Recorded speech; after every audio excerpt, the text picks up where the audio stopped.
your head. Yes. Yes. As we've been getting ready for this video, like I've been listening and it's been like, oh, this needs to be fixed or this needs to be fixed. Like I've heard each one of us talk about one of our flaws.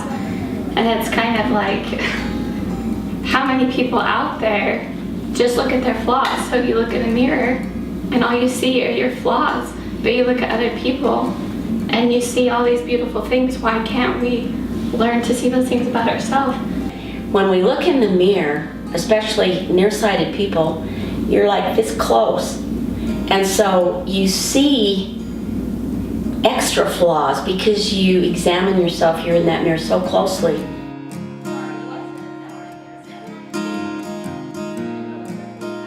I was speaking at a conference and I nailed the talk, killed it, nailed it. Should have been proud of myself.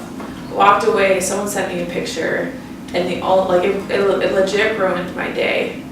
Because all I could think is I looked like that in front of people. I disregarded all of the good that I had done. And all I could think was oh my gosh, I can't believe I look like that. And everyone does it to themselves, right? But of all the feedback that I got after, do you think anyone was thinking I can't believe she wore that shirt with those shoes? No one else thinks as harshly of us as we think of ourselves, right? We afford everyone else the benefit of the doubt. Do you guys notice my spots? No. Those are the spots that I see, and every time I look in the mirror, those are glaring, it's my dark spots. And it makes it so when I look in the mirror, I almost shy away from my own glance. You see those things, but you think that other people are thinking the same thing that you do, but they're not. Your smile is beautiful, and all of us have commented about how pretty it is. It's like a light. It is, it's beautiful. And so your spots, the other day I was thinking, oh, Jill's skin looks so good. And so we assume all these negative things we hear about ourselves, other people think it too. And it's not true. It's we're putting ourselves through torture. And I think it happens with patterns too. How many years have we spent setting that pattern for ourselves that we don't measure up and we're not good enough and this is not enough, or I'm always late and I'm always gonna be late and you guys are always gonna think I'm late. But we don't need I've never had that thought. I never once thought Hillary is late. Me, No. so if anything, I would think, how But that's the message, that's been playing for so long, and that's the pattern, right? Mm-hmm. So maybe, like you said, take baby steps and say, okay, this thought came this morning, first thing when I woke up. So I recognize it, and I see what's happening here, and I want to do something different. We can retrain our brain by telling us we don't have to believe every thought that comes into our head. That I can recognize it and be okay, wait, that is not a true thought. That is not reality. And I can recognize it and I can change it. I don't know how you change it. I don't know how you get up in the morning, look in the mirror and say, I'm okay.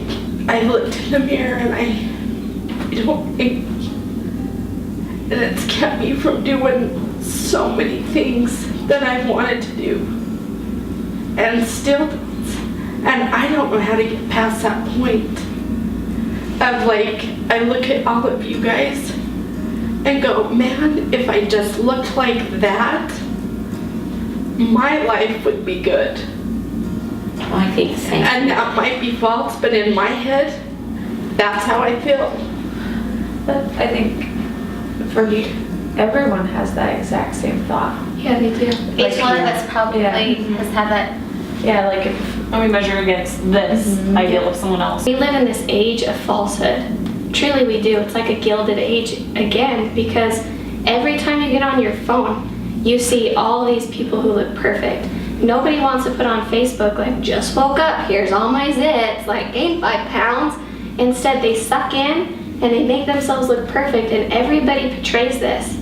And so we get on and we see all of our social accounts and all it is perfection. Look at us, we all got ready and put up makeup, and it's without makeup. Exactly. And so what are you setting yourself up against? All these women's falsehoods? You know, none of it's real. We have to accept reality. Like, you raising a daughter, you raising a son, like, that's beautiful. That's real. And that's what matters. Because maybe when we look at you, like, we see beauty, we see your strength, like, we see your kindness. Like, we see this beautiful person. It's easy to point out in everyone else. It's hard to do it in yourself. I think that's the struggle, right? Like, it doesn't matter who you are. People wake up and they're having that exact same moment in the mirror as you. Those conversations that we're having in the morning are often purely around, what do I look like?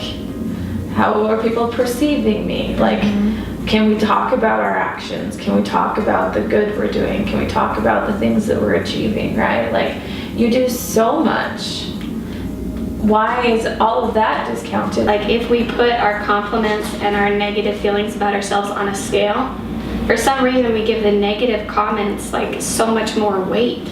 So it's like somebody gives you a compliment and it tips the scale a little bit, you know, but then you have your negative thoughts about yourself and then suddenly it just drops that. And so those compliments, you just brush them aside because you don't give them as much value as the negative things that you're telling yourself. Everyone can tell you how beautiful you are, but you'll only believe it until you tell yourself.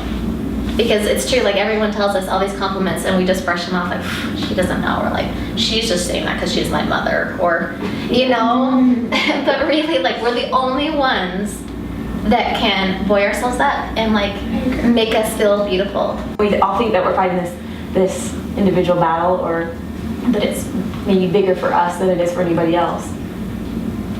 But honestly, like, if we could flip a mirror that we hold for ourselves around, just like probably you thought for the whole idea about 5 mirrors, that if we could show that same mirror to everybody else, that same battle's raging for them. Each one of us has struggled with these and we've tried to cope with it in different ways. Like, I went the negative, you know, I did. I was so afraid of how I looked when I got outside that I forced myself to have an eating disorder. You know, like, everybody tries to cope with it in different ways. Like, that was hard to change my way of thinking. It was. And it took a long time, and I'm sure, you know, it took a lot of love. And you can go through the same thing, is we can change. Every person has the ability to change the way they think. You see your children going through these hard things, and you want to fix it. You want to make you feel what I see. I want to make you see what I see in all of you. And you can't.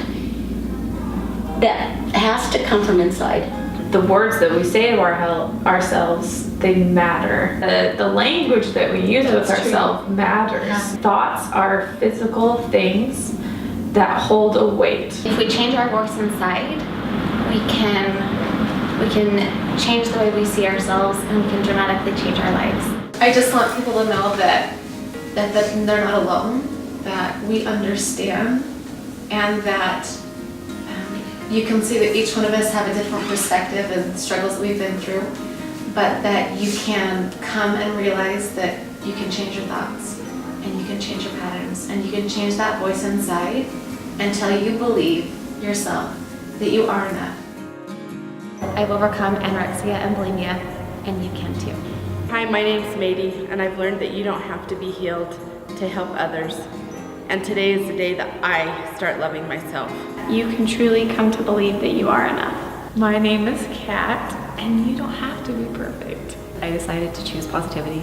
I'm the mom of these 5 wonderful daughters, and they make my life enough. Give yourself permission to be you. You are